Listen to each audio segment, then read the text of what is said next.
Hi friends, spices and ട്രാവൽസിൻ്റെ പുതിയൊരു വീഡിയോയിലേക്ക് എല്ലാവർക്കും സ്വാഗതം.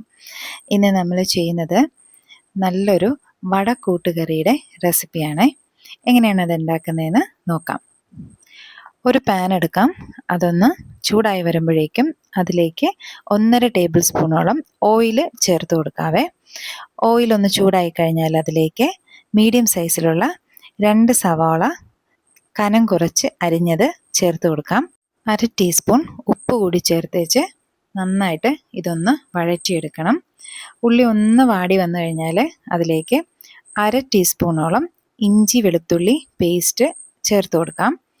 2 പച്ചമുളക് നെടുകി കീറിയതും കൂടി അതിലേക്ക് ചേർത്തേച്ച് നന്നായിട്ട് ഇതൊന്ന് വഴറ്റിയെടുക്കണം. ഉള്ളി നല്ലോണം ഒന്ന് വാടി തുടങ്ങിക്കഴിഞ്ഞാൽ അതിലേക്ക് ഞാനിവിടെ ഒരു വലിയ പൊട്ടറ്റോ ചെറിയ ചെറിയ ക്യൂബ്സ് ആക്കി അരിഞ്ഞെടുത്തിട്ടുണ്ട്. അതും കൂടി ഇതിലേക്കിട്ട് ഒന്ന് വാട്ടിയെടുക്കാം.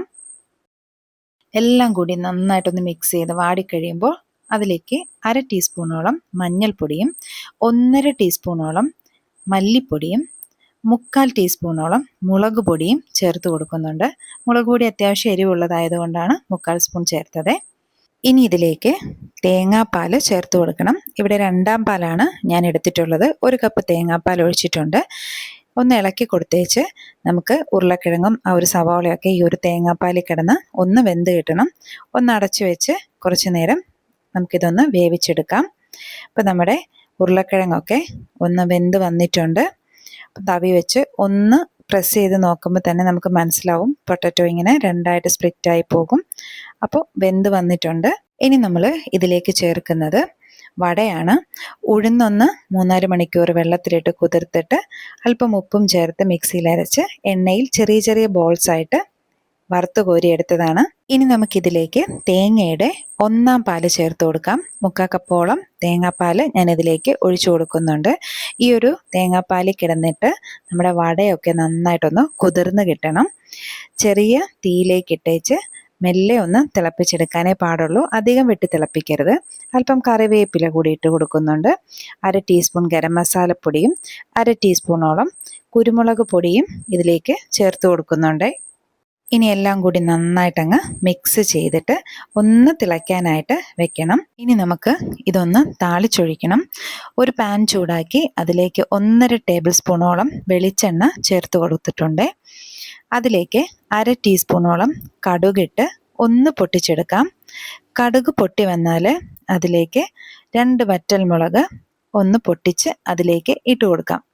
വറ്റൽമുളക് നന്നായിട്ടൊന്ന് മൂത്ത് കഴിഞ്ഞാൽ പിന്നെ നമുക്കിതിലേക്ക് ഒരു തണ്ട് കറിവേപ്പില ചേർത്ത് കൊടുക്കണം.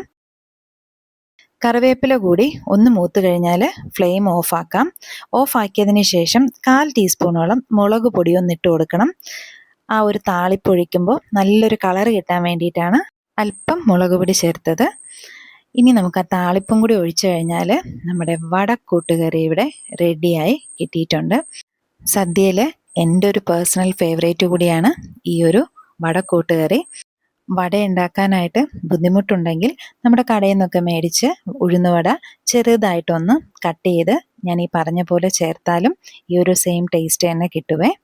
അപ്പോൾ ഇതുപോലെ എല്ലാവരും ഒന്ന് ഉണ്ടാക്കി നോക്കണം. നല്ല സ്വാദുള്ളൊരു കറിയാണ്. അപ്പോൾ ഉണ്ടാക്കി നോക്കിയിട്ട് എല്ലാവരും നിങ്ങളുടെ അഭിപ്രായം അറിയിക്കാനായിട്ട് മറക്കരുത്. വീഡിയോ ഇഷ്ടമായെന്ന് വിശ്വസിക്കുന്നു. എല്ലാവരും ഒന്ന് ലൈക്ക് ചെയ്ത് സപ്പോർട്ട് ചെയ്യണം. ആദ്യമായിട്ടാണ് സ്പൈസസ് ആൻഡ് ട്രാവൽസിൻ്റെ വീഡിയോസ് കാണുന്നതെങ്കിൽ ഒന്ന് സബ്സ്ക്രൈബ് ചെയ്ത് വെച്ചോളൂ. പുതിയ പുതിയ ഐറ്റംസുമായിട്ട് നമുക്ക് ഇനിയും കാണാവുന്നതാണ്. എല്ലാവർക്കും നല്ലൊരു ദിവസം ആശംസിക്കുന്നു. Thank you.